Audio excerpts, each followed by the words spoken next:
So I ask you to receive it with a warm round of applause. The Honorable Minister Louis Farrakhan. Stand up, brother, show the world that you support Minister Farrakhan and that you love Minister Farrakhan. Here he is, brother.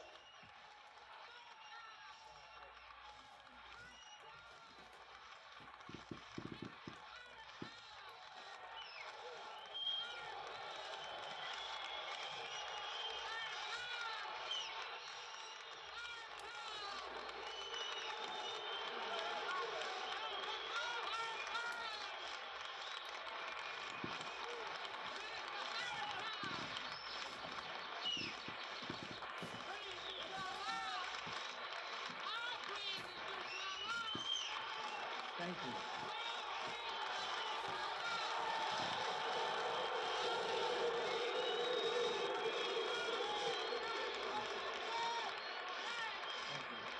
Thank you.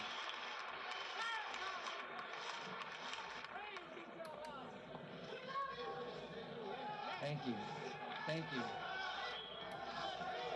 In the name of Allah, the Beneficent, the Merciful, the one God to whom all praise is due, the Lord of the worlds, Allah, the revealer of truth, the sender of prophets. We thank him for Moses and the Torah. We thank him for Jesus and the gospel.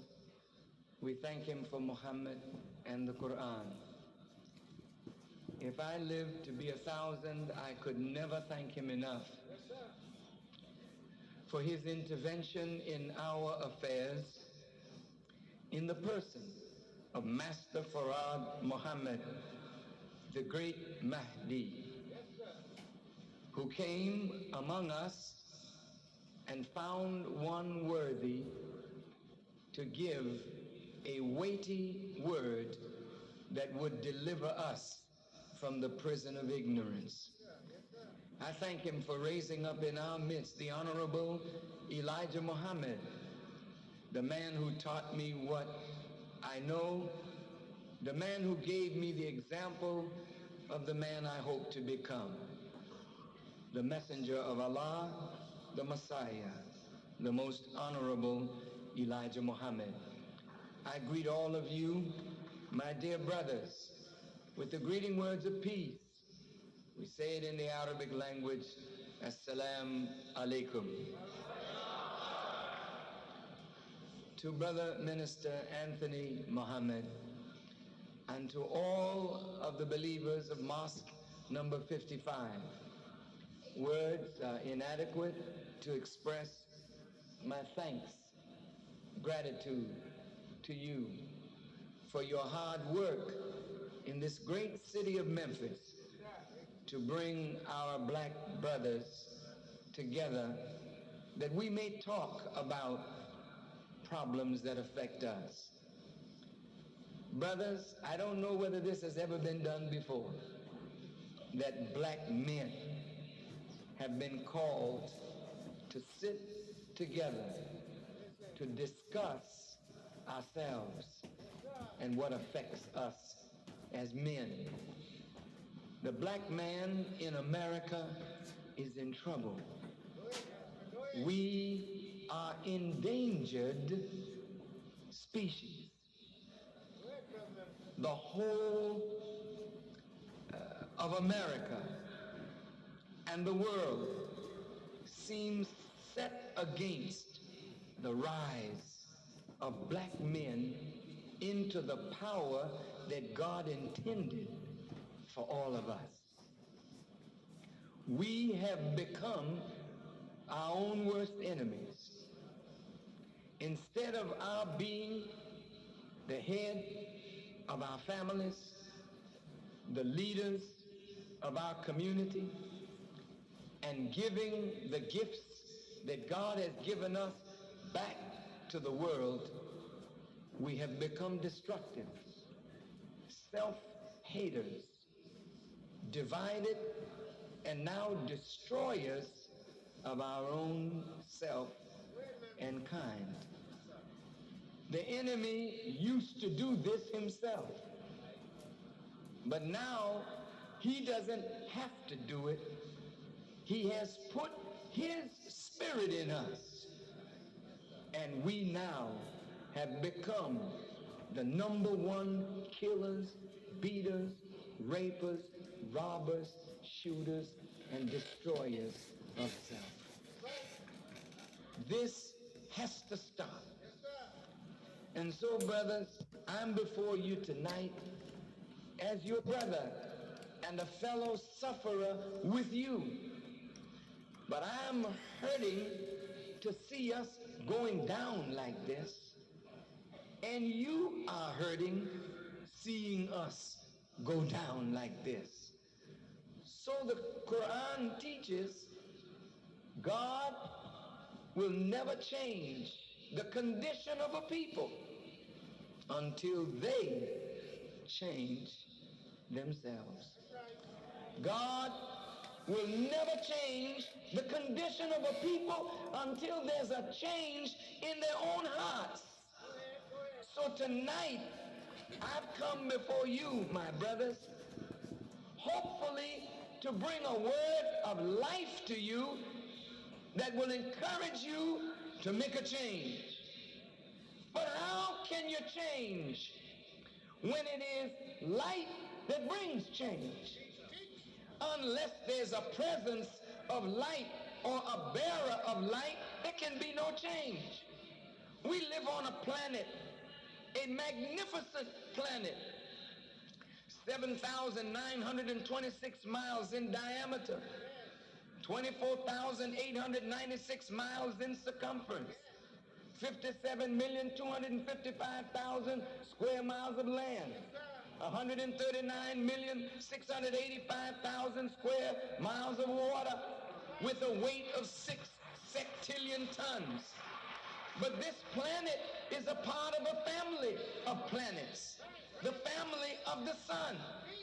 But the sun exercises control and discipline over every member of its family. All the family of the sun has different colors. The earth shows up blue. There's a red planet. There are planets that are gaseous. There are planets that have different forms of life and water, intelligence.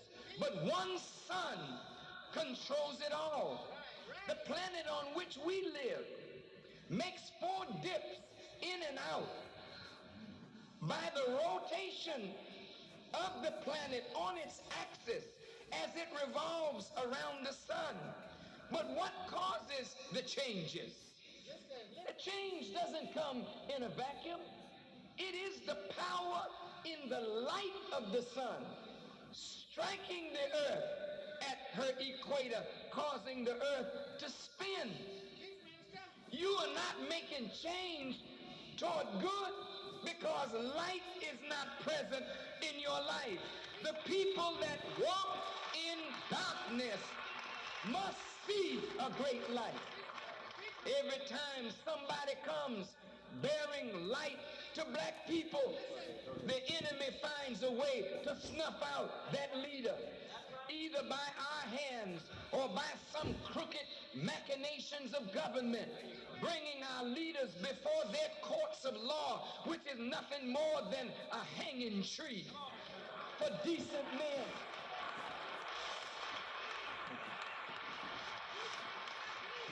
Marcus Garvey was hung in the courts of America, but only later could we find out that Marcus Garvey was a good man. But he was already gone, his movement broken, his philosophy upset and overturned. Today, young people want to know, who is Garvey? Who is Du Bois? And what did America do to him? Who is Paul Robeson? And what did America do to him? Who is Adam Clayton Powell Jr.? And what did America do to him? Who is Martin Luther King Jr.? And what did America do to him? Who is Malcolm X? And what did America do to him? And who is Elijah Muhammad? And what did America do to him? And who is Louis Farrakhan? And what is America planning to do to me?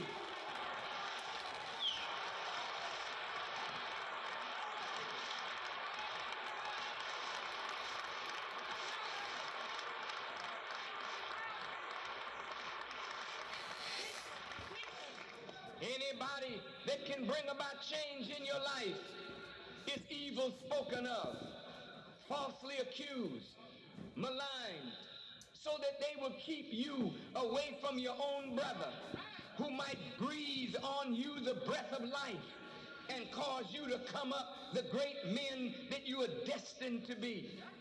You are not no little Rudy Pook people. You are a great nation. Your greatness is already written of. Your destiny is already foretold in the Bible and in the Quran.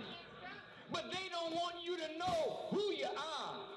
Because if you know who you are, then your biggest challenge is to be yourself.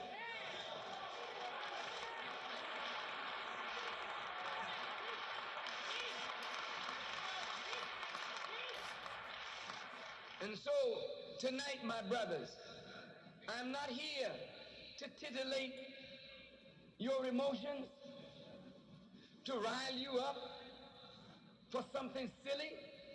I want to talk to you in a way that I hope will change the condition of the heart. Why the heart? Not this physical instrument that pumps the life fluid through the veins, but the heart that is this great human pump, pumping blood through 60,000 miles of circuitry called veins. This is not the real pump.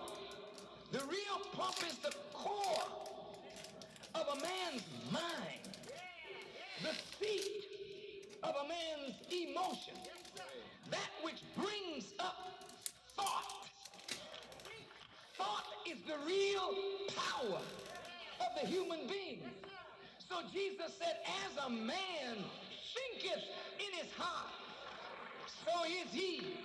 So if somebody can make you think you're nothing, then you will act like you think. If somebody will make you think you never were anything, can't do anything, then your own thought pattern is what is crippling you. So somebody got to come and change the way you think. And when your thoughts change, that's bringing about a change in the heart. And just like the heart is the seat of your emotions, and this physical heart is covered. Nobody can see the heart. Only God knows what's in the heart of a man. And only God knows what's at the seat of your thinking. So to change you from the root of your being is to make a change indeed. And that can't come except somebody comes to bring you light, to bring you knowledge. So Paul in the scripture says, how can they believe on him in whom they have not heard?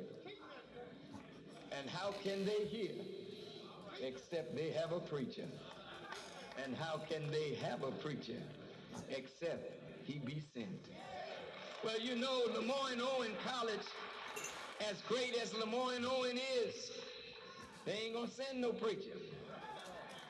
Howard University, as great as it is, Tuskegee, as great as it is, they can't send you. Because all of these colleges and universities were organized by the enemy to train you into a way of thinking that would not benefit yourself, but benefit them. As a result of that, you come out of all of these colleges and universities, and with all of our degrees, we are not building factories to employ ourselves. We're not industrious to build that which would make us honored and respected in the world. And we are not even in our own communities creating that which is necessary to the advancement of our people. We're not giving goods and services to our own people. So even though we have a purchasing power of $400 billion a year, I want you to hear this. A purchasing power of $400 billion, not million, $billion a year. You are poor, ragged, hungry, naked, and out of doors with all that kind of money because it comes in your hand. and goes right out. And therefore, other members of other races and communities see our ignorant condition. And instead of teaching us, they exploit our ignorance to build their communities at our expense.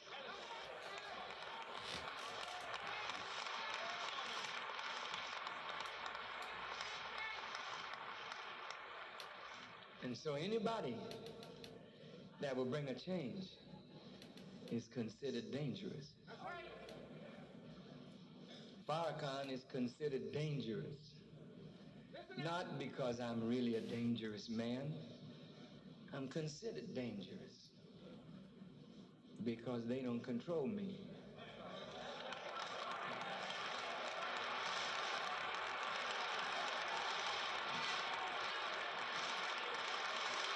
All praise is due to Allah.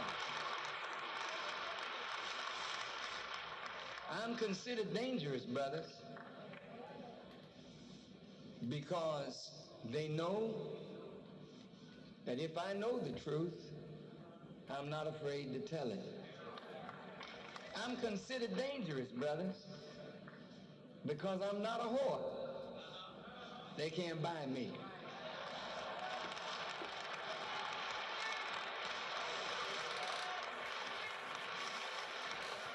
I'm considered dangerous, brothers, because corporations don't give me money. Foundations don't give me money. The Arab world don't give me money. I'm considered dangerous because nobody got control but God. That means I'm a free man and probably the freest black man that you have seen in your life.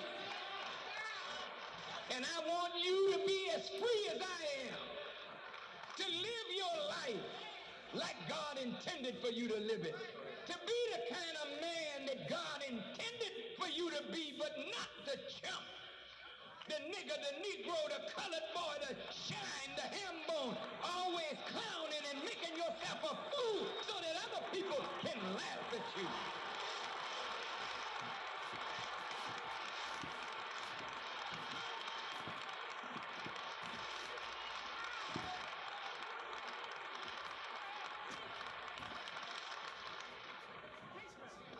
So, brothers, if knowledge will make a change, let's get right to the point.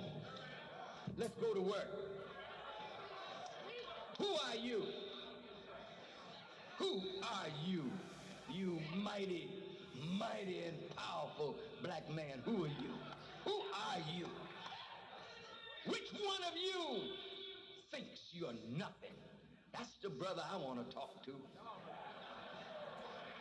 Which one of you feels that you are impotent, you have no power, that you need a gun in your hand in order to be a man? God didn't say, let us make a man and put a 9mm in his hand and give him power with a 9mm or AK-47. God said, let us make man. Didn't say, let us make niggas. Let us make some coons. Let us make some shines. Let us make some servant of the enemy. Let us make man. Not make him in the image of white people. Let me make man in my own image and in my own likeness.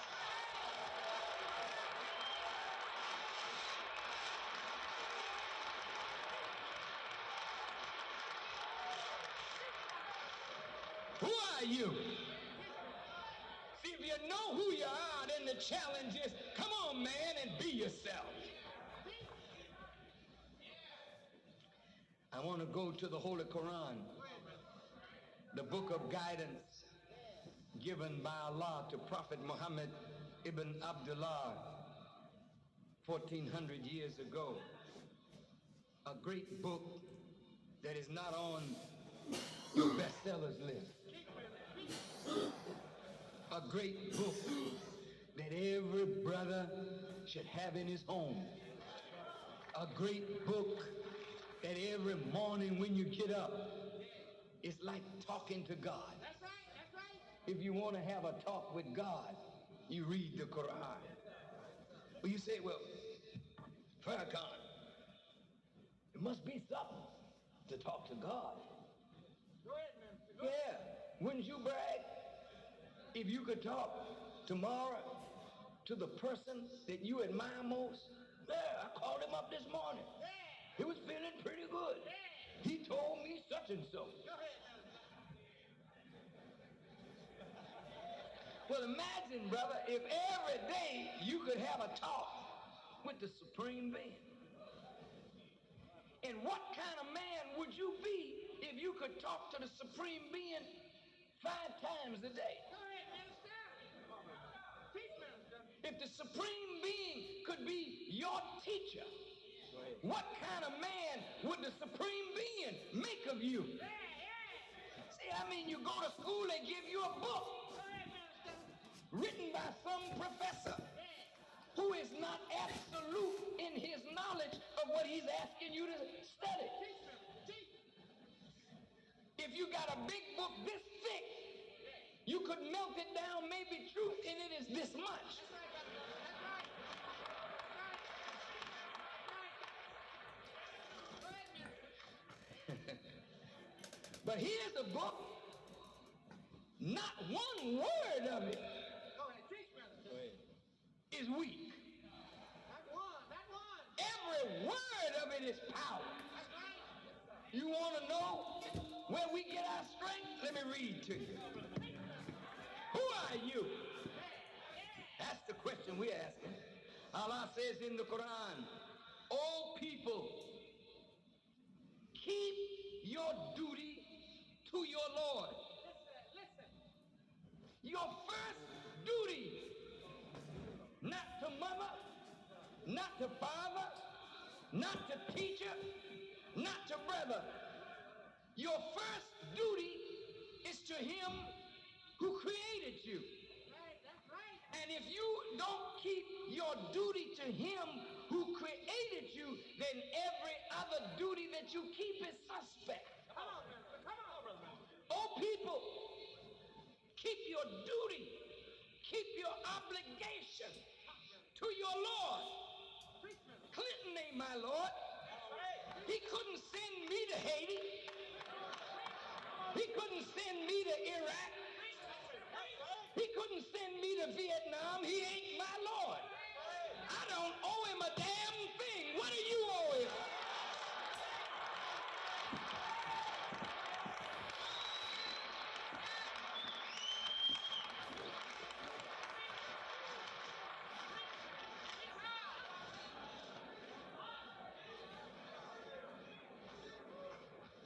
He didn't create you. He didn't form you in your mother's wombs. He didn't bring you forth at the appointed time. He didn't put milk in your mother's breast for you. That's right. Go ahead, minister. He didn't create the cattle. Teach, minister. He didn't create the cornstalk, the lemon tree, Yeah, yeah. the orange tree, Teach, minister. the chicken that we eat, Yes, sir. the lamb that we eat, Yes, sir. the air that we breathe. Sir. Everything above us, beneath us, and around us is truth. Yes, sir. We are birthed into the mind of God. I want you to hear what I'm saying. You are birthed from the darkness of your mother's womb into the mind of God. And the mind of God is his creation. The Quran says there are creatures that you know, and there are creatures that you don't know. Go ahead, sir. The Quran says that everything that God created is a word. Go ahead. And then it says, if the seas with 7 more seas added to them were as ink, and all the trees were as pens, Teach it. you could never exhaust the words of God. So if you're birthed into God's own mind, then your duty is to him. He didn't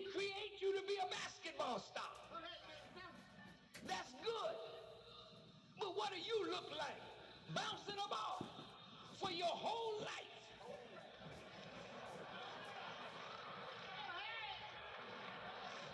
We can create dogs to do that. I saw a dog do it with his nose and didn't miss one time. They should sign the dog up for the NBA. It didn't create you to run no ball across some line. That's okay. It makes a living. You do it well. I'm not arguing about your gifts. But that's not what you're here for.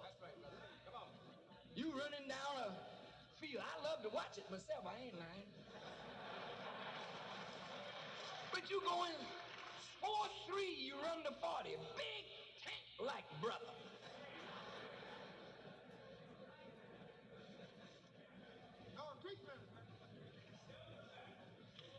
And you coming across the middle.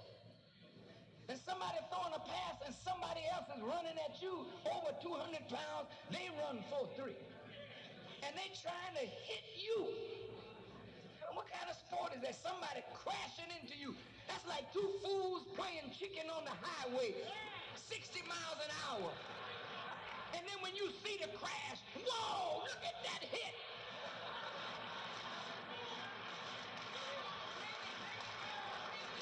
As a fool, right?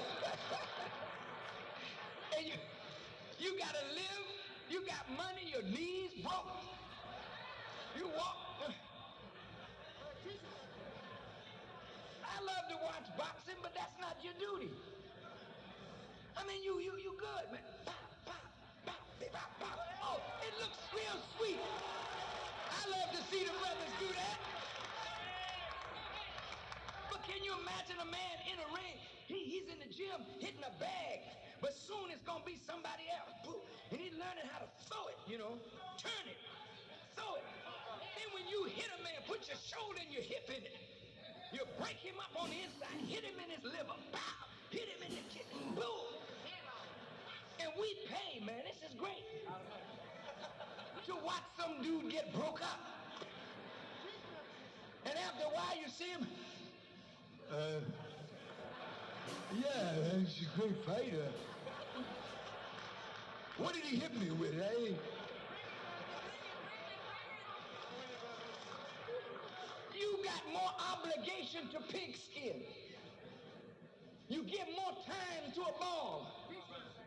You give more time to sex. You give more time to drugs and fun and foolishness.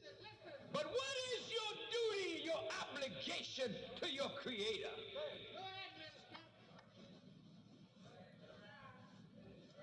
Look at this now.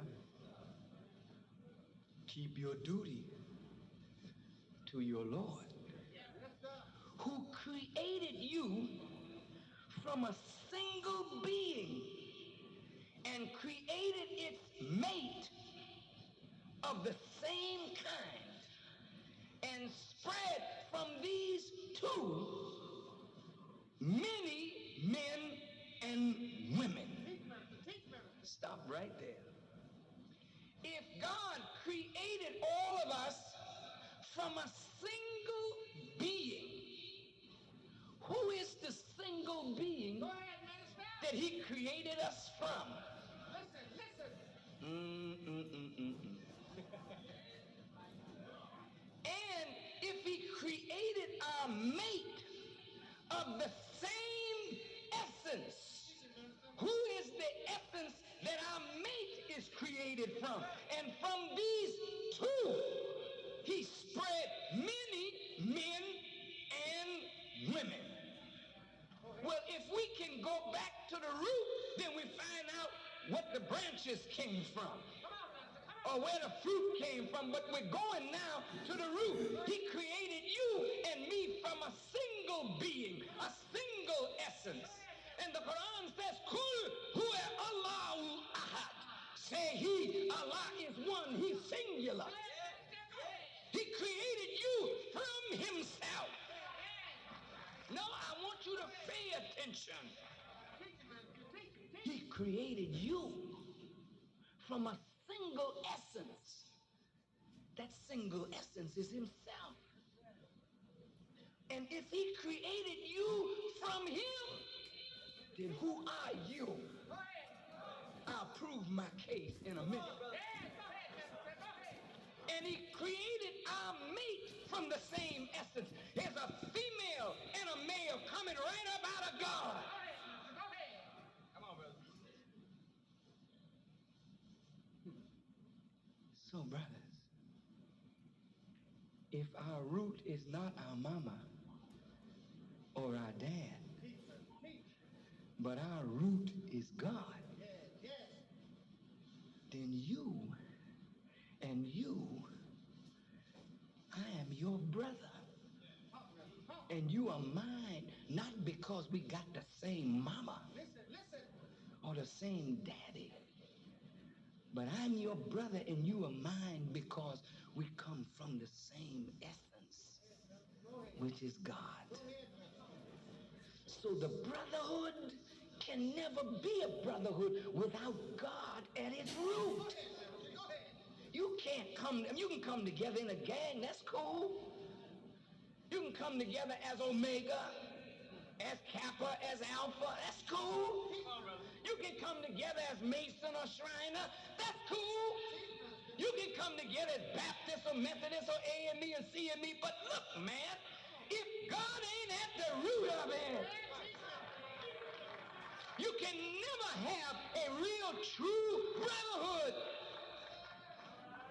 And when you got God at the root, and I know and am connected to God, and you know and are connected to God, then the two of us connect, man. That ain't no gang. That's the deepest brotherhood you could find, because my love for God is reflected in my love for you. Look, brothers, I know I love God. I got a right to love God. But I also have a right to love you, because you come from the same God that I come from. And if I say I love God whom I have never seen, how could I hate you whom I see every day? You are flesh of my flesh, and I am flesh of your flesh. You are blood of my blood, and I am blood of your blood.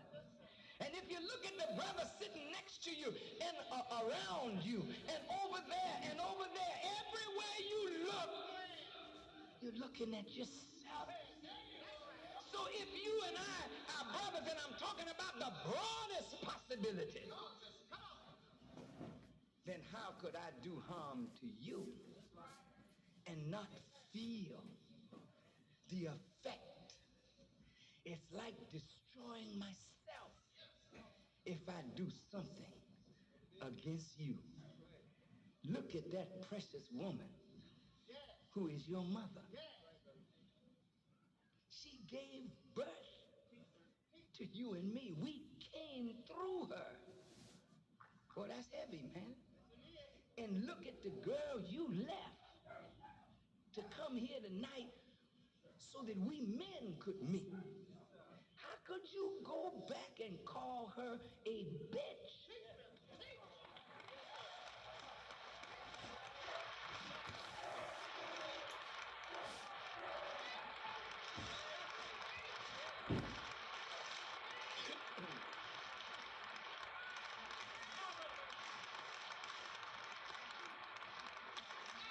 A bitch is a female dog. But God said he created you from a single essence and created your mate of the same essence. If you came from him and she came from him, you disrespect God when you call a woman a bitch. And you disrespect yourself, because if she's a bitch and she produced you, then you are the son of a bitch. Is that right?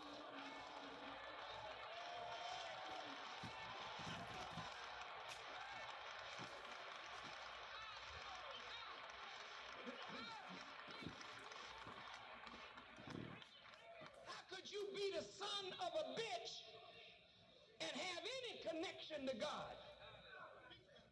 You can't be a Christian and call a woman a bitch. That's your mother. How can you call a woman a bitch and be connected to Jesus, whose mother was a woman?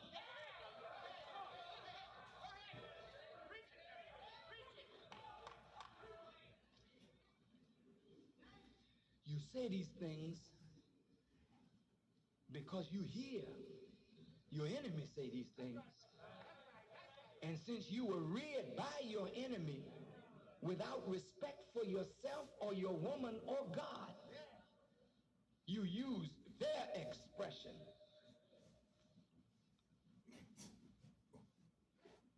Dog, spelled backwards, is God.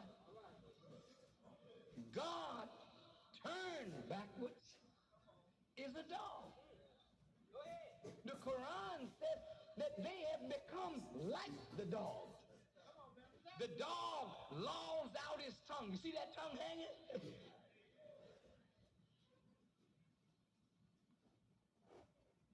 The Bible said, behold,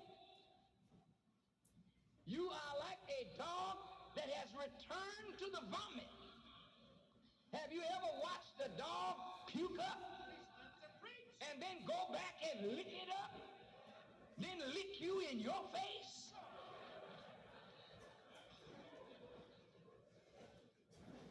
How could a dog be man's best friend?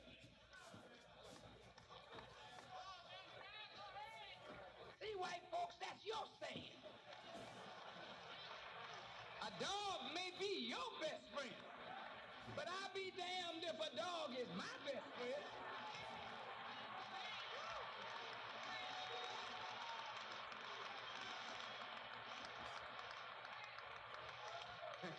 The best friend that any man would ever have is God, the Creator. If He's your friend, then who can be your enemy? But today, white folk got more respect for dogs than they have for you. They sit the dog at the table with them, and you can't even get in the front door. I see the dog in the car with the driver. They put the window down to pay the toll. I don't know who's paying it, the dog or the driver. The dog got his head out the window, the master got his head out the window. And you see them looking at each other like they both understand.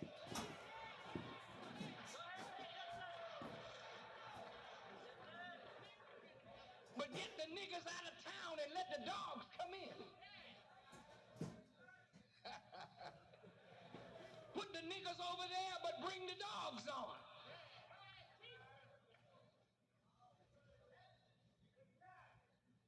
I don't want to hear a white man call your woman a bitch. And I heard Downey, Martin Downey, on television have a white girl that she was kind of low-life, but he called her a bitch on television. I said, this is a disgusting man. And that's what y'all like. And the poor, silly black people following them. In the 60s, the sisters used to call themselves the Supremes. Supreme mean the best, the pinnacle, the highest. Now we not the Supremes, we bitches with problems. Whores with attitudes. Who made you a bitch? Who made you a whore? The same old demon that turns you inside out turns your woman upside down.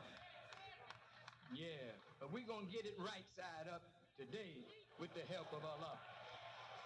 Now,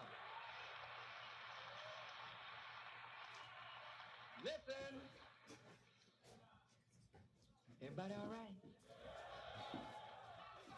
If you are created from God, the Quran says or teaches that the nature of God is the nature in which he created you. Ooh, wait a minute now. The Quran teaches, set your face for religion being upright, the nature made by Allah in which he has created man. He created you in his nature, and he created you to be upright. That's your nature. You can't help it. You could be the biggest thug on the block. And some of us are. Yeah. But deep down inside, you respect somebody who's trying to be upright. You could sell all the drugs you want to sell. You know instinctively, I shouldn't do this. But hell, I'm going to make a living. I got to do what I got to do. I know I'm wrong. You ain't got to tell me I'm wrong. I know I'm wrong. But I got to do what I got to do. I got to do what I got to do. But when somebody shows you a better way, you may not choose it right away, but deep down inside, you know, I'm doing this, but I ain't got long to stay here. Why? Because the worst of you is really the best of you. The worst one in here tonight is the best one. He just needs a change of direction. You all say you love Malcolm. You didn't love Malcolm Little. Malcolm Little was a gangster. Malcolm Little was a hustler. Malcolm Little was a dope user and a dope seller. He was bad. But all he needed was somebody to help him make a change. And when he made that change, as low down as he went is as high up as he's still going. Why, brother? He's a sign of you. The brothers in prison, they not bad. Somebody gotta reach them. The brothers in the gang who are drive-by shooting, they not bad. Somebody gotta reach them. Somebody gotta help the brother to understand what he's doing. How can they know except they have a preacher? Look, brothers, your nature is what the Quran calls Islam. Now, to my Christian brothers, don't get excited. Don't get excited. Islam is an Arabic word. It only means submission to the will of God.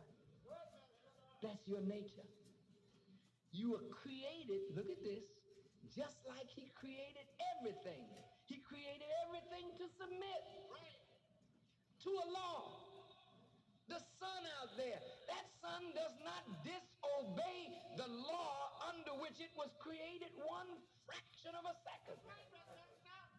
The earth that we're spinning on, brother, it's been spinning in this orbit for over 66 trillion years. So teaches the Honorable Elijah Muhammad. I don't know nothing about billions or trillions till I heard a wise man teach.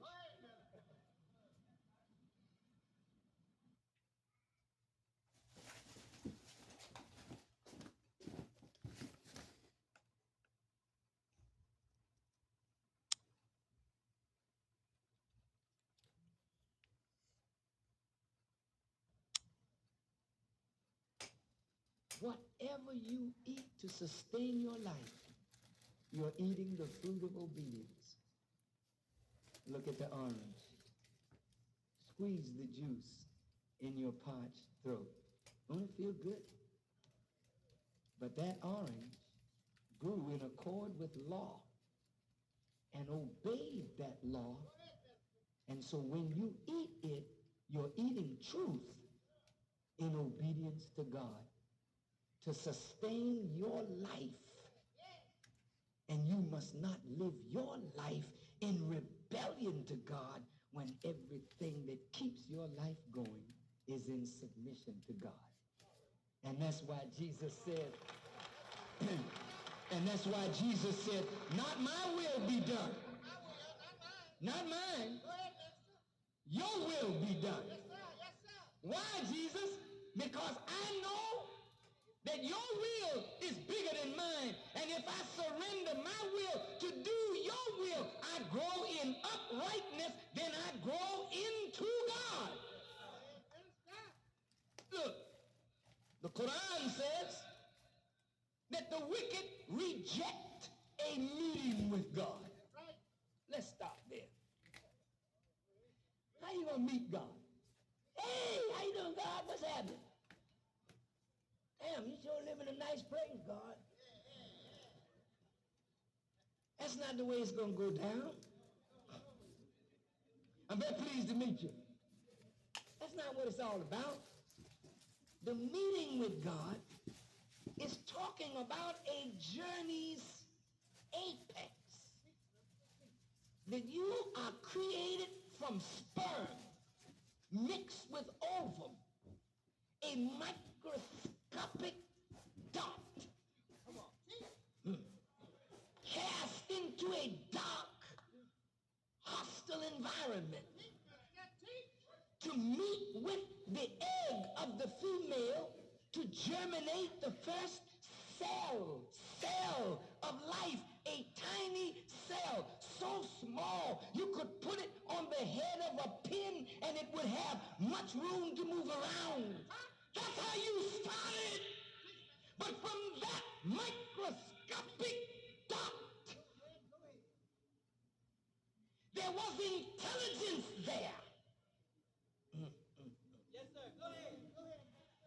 And you formed that which would allow that first cell of life to grip onto the walls of the uterus, and you found on the walls of the uterus a firm resting place.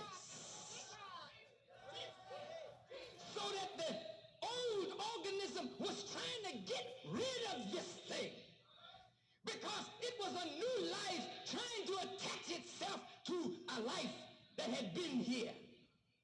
And the first step is rejection, but it held on tight in a firm resting place. And it grew to become a clot, then an embryo, then a fetus in a bag of waters. And then at the proper time, it came forth as a child, you, me, and we grew. But we were supposed to grow from the proper spiritual and intellectual feeding, that we not only grow to the fullness of our potential in physical growth, but our minds grow and expand to the fullest possibility of human and divine growth. So that when we reach a position in life where we no longer struggle against the force of our own nature that is of the flesh, but we have mastered the flesh. We have put everything of the flesh under the control of a spiritually and morally developed self. Then you become a soul that is at rest, well-pleasing to thy Lord and well-pleased. Then you have made a meeting with God. You become one with God. Then you become a reflection of God. This is the duty of every human being. Not to become the greatest basketball player, but a freak. Not to become the greatest football player, but a chaser after strange women. Not to become a great preacher, but a cheap entertainer in the name of religion. not to become a scholar with a PhD degree and a homosexual. Did I say something wrong?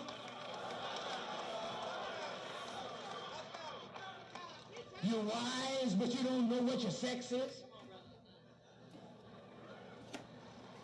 You got a degree, but you don't know who you are. Switching down the street.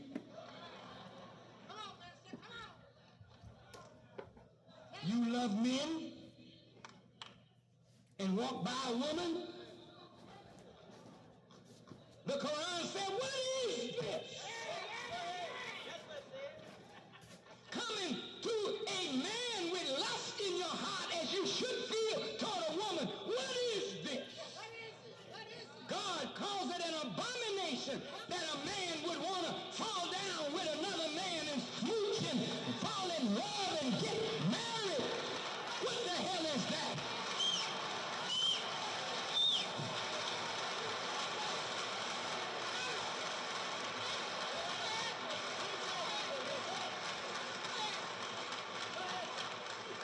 And then these writers are going to call me homophobic. Shut your damn mouth. Was Jesus homophobic? Was Moses homophobic? Was Prophet Muhammad homophobic? Homosexuality has never been accepted by God, and it never will be accepted by God, and no faggot will ever enter the kingdom of God.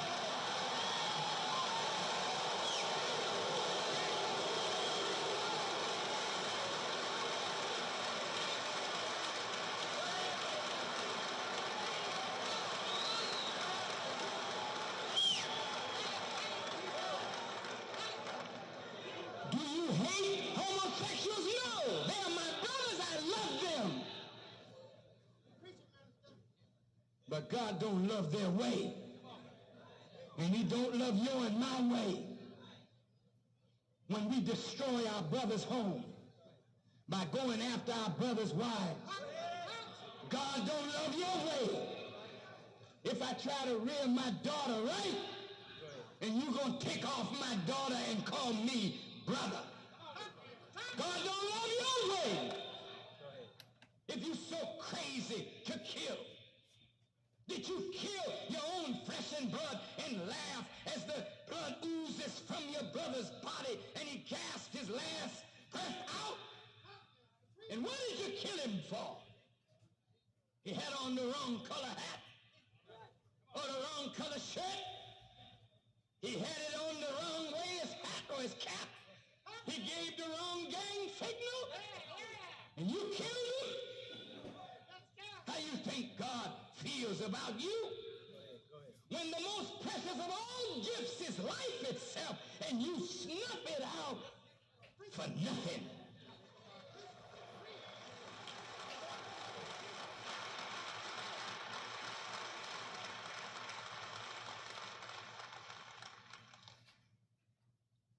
A meeting with God. Man, I want to be like that, brothers. I really would like to grow so much in truth and in the nature of obedience that I become one with God. And that's what makes Jesus so special in the Bible and in the Quran. He's called Messiah. That is no light term. Messiah is a big word. It means the anointed of God. Anointed to do what? The Quran says he opens the eyes of the blind by God's permission. He makes the deaf hear and the dumb speak by God's permission. He raises the dead to life by God's permission. He takes clay and he forms it into a bird and then breathes into it and it becomes a bird by God's permission. Yet he's a man born of a woman. He up like I'm growing up. He's a man. He's a human being. But he does things that only God should be able to do because he has become one with God. And so God can reflect himself through the person and personality and character of a man. That's who you are. Jesus ain't no mythical dude that floated out of the sky. He was born of a woman. He grew up like you. He didn't tell you worship him. He knew he wasn't to be worshipped. Reverend, that's why you don't have no power. You worshiping Jesus instead of worshiping the Father who gave you Jesus. Listen, while I'm on that, I got to correct some things.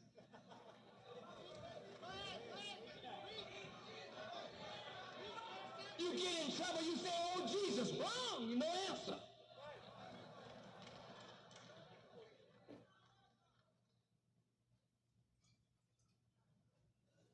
You say, did you call on Jesus? Hold it, baby.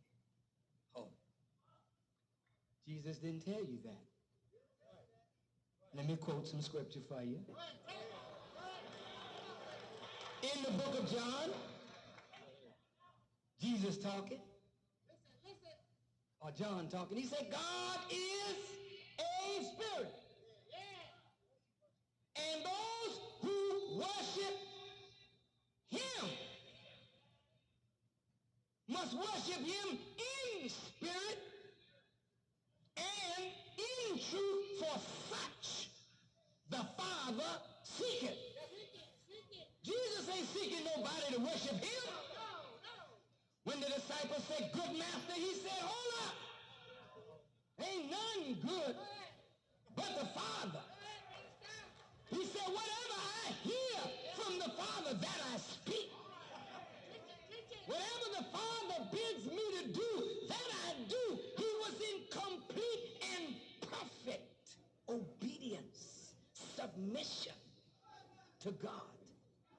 And when they put him on the cross, according to the Bible, he didn't say, oh, well, I guess I'll come on down. He said, my God. He wasn't calling on himself. My God. Then he said, when they asked him, Master, teach us how to pray. He said, pray on this wise. Listen to me now. He said, pray on this wise. Our Father. Let's stop right there. See, if God is his Father and made him a giant, then he said, look, call on him that I call on. He said, our Father. How could you have God as a father and be a bastard? You say, that little bastard over there, wait a minute. You can't be a Christian and be a bastard at the same time if God is your Father. The language just don't fit. Our Father, which art in heaven. Look at the words. Hallowed be my name. Whose name? Thy name. My kingdom come? Thy kingdom come. My will be done? Thy will be done. Look at him. He said, whatsoever you ask of the Father in my name. That's the way you pray. That's the way. You don't call on Jesus. You call on him whom Jesus called on, but then ask what you want. in the name of that servant that brought you to God. A Muslim can pray directly to Allah. That's right, that's right. And you can too. That's right. But a Muslim is not a good Muslim who doesn't recite the name of the prophet That's right, that's right. that brought him the knowledge of Allah. So when the Muslim goes to pray, you hear the mueddin call out, Allahu Akbar, Allahu Akbar. God is great. God is great. And you hear the Muslim say, Ashhadu an la ilaha illallah. I bear witness there is no God but Allah. You don't stop there. Ashhadu anna Muhammadan Rasulullah. I bear witness that Muhammad is the messenger of God. And then we are invited to prayer. And we're invited to success. We're invited to prayer. Hayya ala salat. Come to prayer. Hayya ala falah. Come to success. But success don't mean just come to success. It means come to that which cultivates. The fellaheen are the farmers. Come to that which causes you to grow into God. Where you become a reflection of the God that you serve. So I can give you the name Muhammad, then you will be doing works worthy of praise. I can give you the name Sharif, the name Ali, the name Abdullah. Because you are a reflection of the attributes of God. But look at what we have been made into. God said, let us make man. And the slave master said, let's make him a nigger. Let's make him a stud horse. Let's make him an animal. Let's make him a viper. Why is the gun so important to you, brothers? That gun means a lot to you, don't it? Tell the truth, brothers.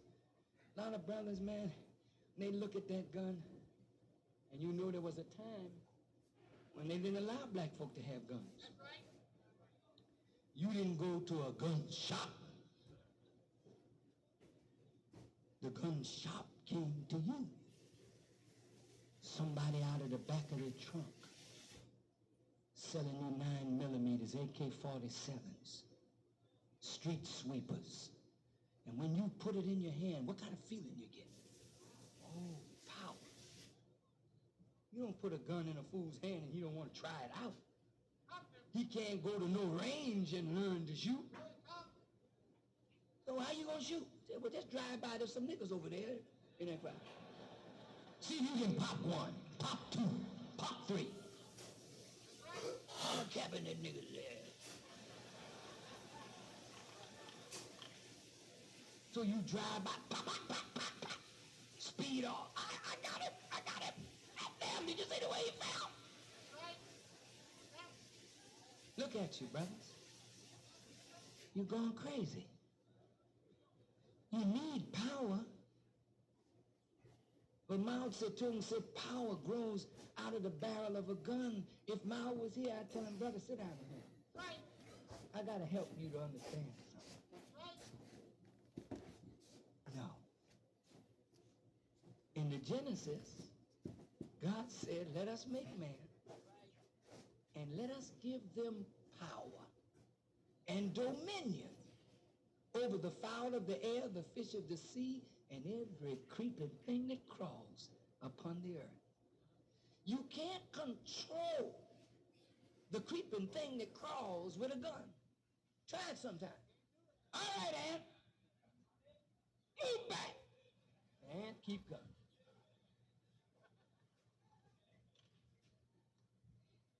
A bee come up. Okay, bee. Get off that flower. I'll blow your brains out.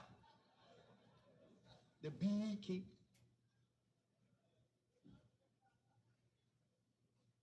And if you get crazy around a nest, that gun ain't gonna help you. And bees with tail behind up. The Holy Quran says of what you worship other than Allah. Hey, can you imagine Clinton calling us? Greetings. There's trouble in Haiti. They don't have democracy down there. I want you boys to go down and kick those tyrants out and set a president up that was duly elected by the Haitian people. Come on, boys. And here you come. The commander-in-chief is called. The Quran says, if a gnat took a morsel of bread from off that man's table, he doesn't have the power to call the gnat back. Bring back my morsel of bread. Weak is the invoker, and weak is the invoked. How dare you answer the call of somebody that's unworthy to call you, and you won't answer the call of him who created you. Here you are, a man training you to kill.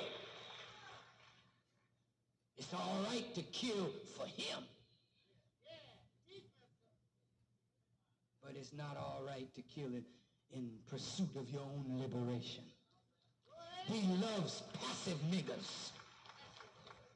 He smack you on one cheek, you better give him the other. But you gotta be a stone killer for him. Brothers, power is in knowledge.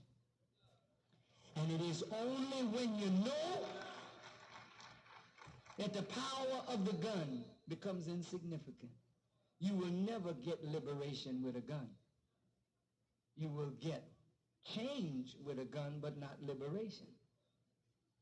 You have revolutions all over the earth,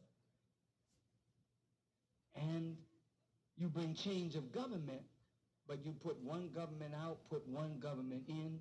You haven't really satisfied the people. The only thing that brings true change is knowledge that overthrows the government of your mind and replaces it with the government of God. And when that government of God is called kingdom, see? King, K-I-N-G-D-O-M, kingdom. When the king is in the dome, when the king is at the root of the dome, not the kingdom of hell, but the kingdom of God. When God is king and he's sitting on the throne in the dome, then the kingdom of God is within you. And then from your own mind, you begin to change the realities around you. And so, my brothers, this world has deprived you of power. They don't want no black man to have power. And you can't be a man without power. Your nature is to have power, and your nature is to rule.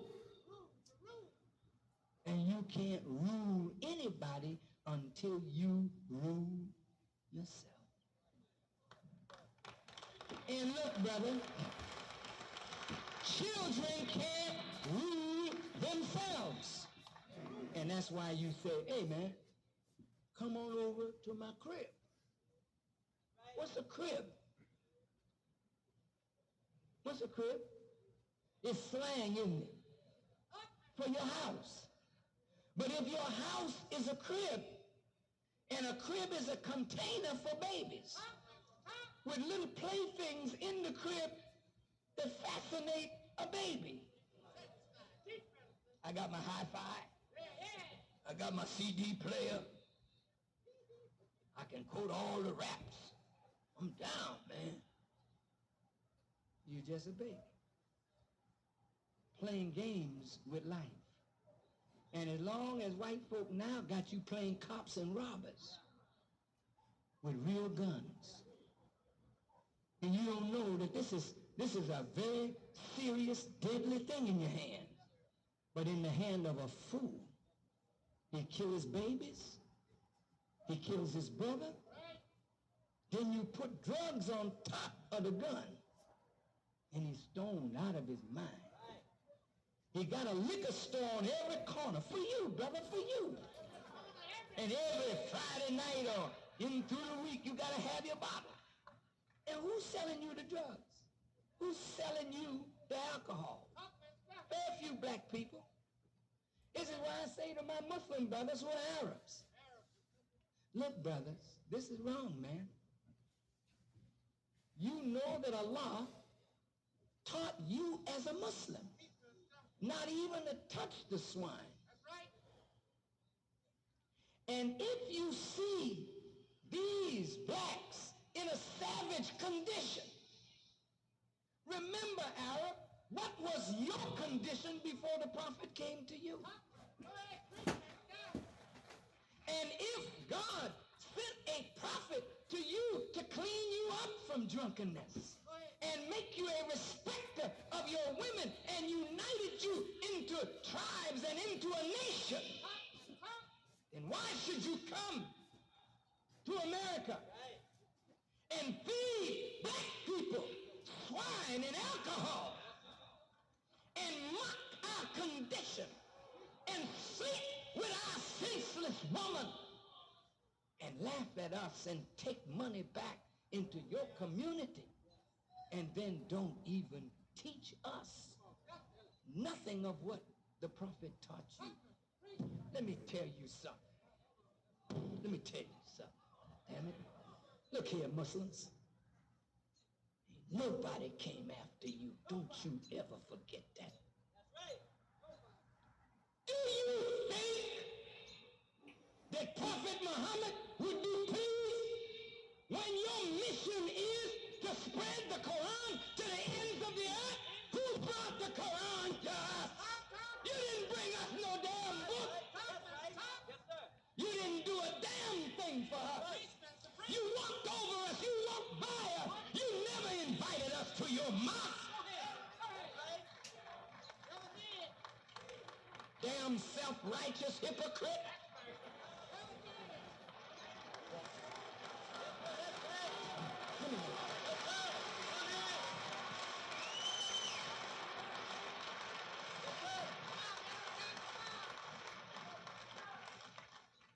But when Elijah Muhammad began talking to us, all of a sudden you become interested because he ain't teaching us the right Islam.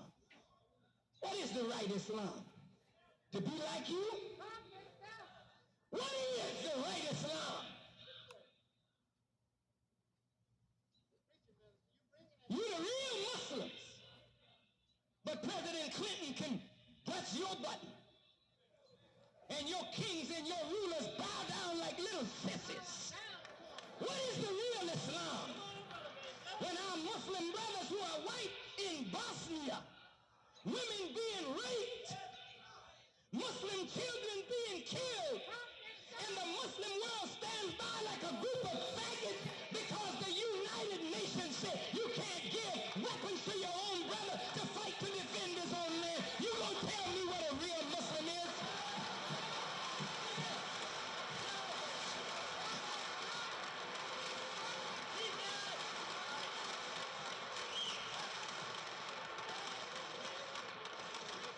What is a real Muslim? One who makes salat? A damn devil could bow down, jackass. Devils can prostrate. Devils can make sajda.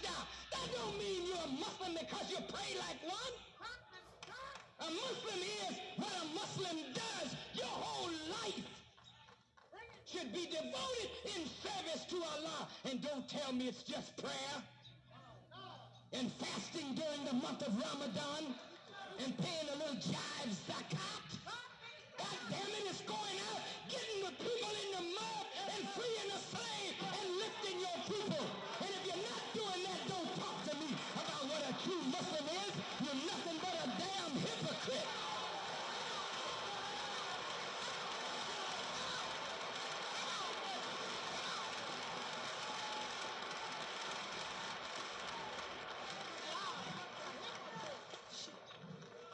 Farrakhan don't have the right Islam. That's what they say. That's what they say next time. Farrakhan is a deceiver. Farrakhan's teaching is like Kool-Aid laced with cyanide. You just a damn envious nigger. You can't stand to see crowds come out to hear Farrakhan while you can't draw flies if you were manure.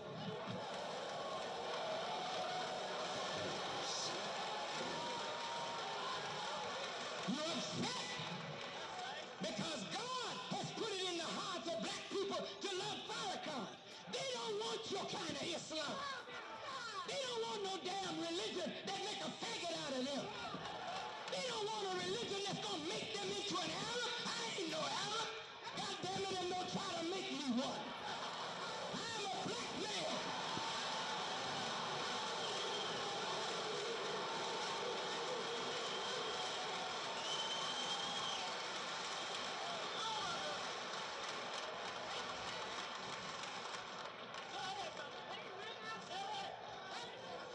Excuse me. But ain't nothing in here but men. And we having a man's talk tonight. You gonna tell me I accepted an Arab religion? No, I didn't. I accepted the nature in which I'm created. Before there was a man named Muhammad. Before there was a man named Abraham, I was. I'm a black man. I'm the original man. I was in the beginning.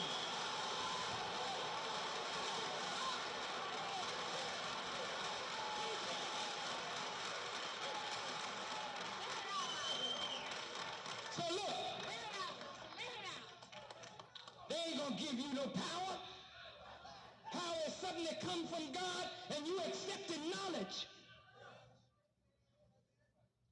When you accept knowledge and learn to love who God made you, with your kinky hair, and your black face, and your thick lips, and your broad nose, don't try to be made in the image of nobody else. God knew what he was doing. The Quran said the first man was called Adam. The Quran says that Allah created him out of black mud and fashioned him into shape. Now go and tell me I'm a racist. Preaching. Preaching.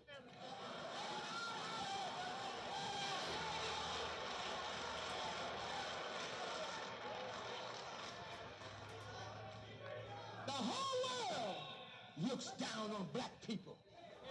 And you look down on yourself.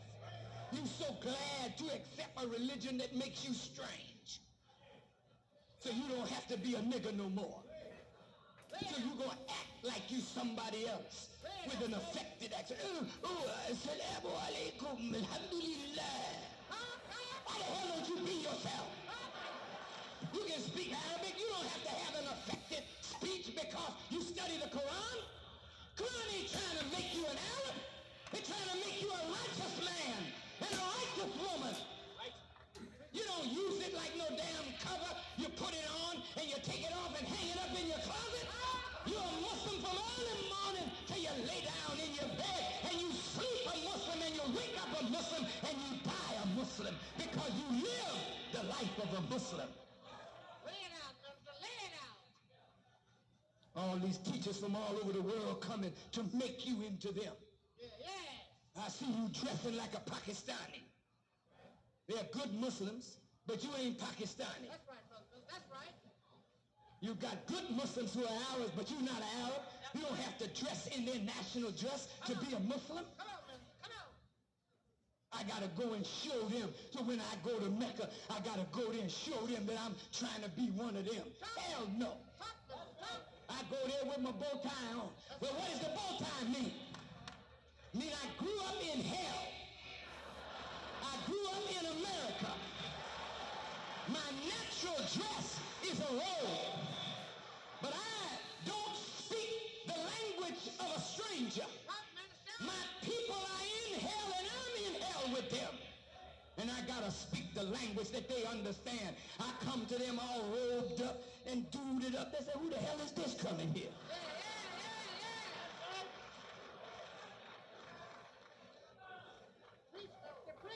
So I come to them looking like their brother.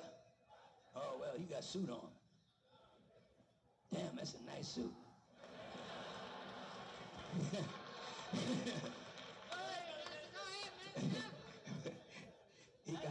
he got on a nice pair of shoes, too. Nigga sharp. It's not what I got on. It's what I got in. But if what I got on attracts you to what I got in, then I'll use that to attract you to what I got in. Brother, the Quran is a good book. Can you imagine them Arabs in the desert never seen water? Ain't nothing green over there in Arabia. Except the grass that they grow and put water there. But that's desert, brother. Can you imagine the prophet telling them, if you accept Allah, you live in gardens wherein rivers flow. Well, hell, a man is living in the desert. Come on, man. They ain't seen nothing green. I stayed in the Middle East for 3 months. And I mean the mountains are stone. You drive for miles, it's beautiful, you know, in its beauty. But you don't see no green. That's right. I went to the Emirates, same thing. I got to Pakistan, in Karachi, same thing. But when I got up north to Islamabad, I saw green again. Green on the trees. And it did something to me to see green. Well, look, imagine what an Arab feel like if the prophet offered him a garden wherein rivers flow and trees bearing all kind of fruit. That's paradise to a man living in a desert. Well, you know what's paradise to a black man living in America? You can't offer me no garden wherein a river flows. Offer me money, good homes, and friendship in all walk of life. I mean, listen to it. Because in this world, if you ain't got no money, you can't make it. In this world, if you don't have friendship in all walk of life, you're a loner. And that's what you are. You're a lonely brother. That's right, brother. You're turned out of your own house, your own blood brothers and sisters. You don't find affinity and closeness there. So when you join the gang, at last, you found somebody to love you. Somebody who will throw down with you and for you. You find protection in the gang. And that's why the brothers are in the gangs and not in the home. They don't go to school. They don't like the church because the school, the church, and the home have failed to give them the love and the sense of community and family that every human being needs. They found it in the gang. But now that you found it in the gang, let's take it up. Let's find it now in the brotherhood of all of us. Not the blue and the red, the Crips and the Bloods, the Baptists and the Methodists and the Muslims. No. We got to find this brotherhood now that extends to all the members of our family. And brother, when you see your brother and see God in your brother and respect God in your brother, you start producing the best in him. Believe me, brothers, every man out here that I'm looking at is my superior in some respect. That's right, Brother Minister. And so even though you came to hear me, and you may admire me, I too admire each one of you. That's right. That's And right. do you know, when you tell me, I'm honored to meet you, Brother Farrakhan, you will hear me say, brother, I am the one honored to meet you. That's right. And you may walk away and say, ain't that something? I said I was honored to meet him. And he said he was honored to meet me. Wrong, Minister. I ain't nobody. Wrong. Wrong. I know who I'm shaking hands with when I shake hands with you. You see, brother, you have never been before, and somebody like you will never, ever be again. Just like there are no two raindrops alike, no two snowflakes alike, no two blades of grass alike, there are no two human beings alike. This is your moment in the sun and mine. So when I meet you, I'm meeting somebody that never was and somebody that will never be again. I'm meeting a unique person, one that is matchless.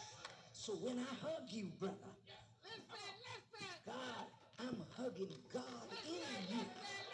And when I see your talent, I see God operating through you. When I see Michael Jordan, I see God operating with a basketball. But I know if he can operate with a basketball, he can operate on a higher level. When I see, what's that brother with the Dallas Cowboys? Emmitt Smith. When I see him moving, I said, whoa, look at brother. Look at him. He's poetry in motion.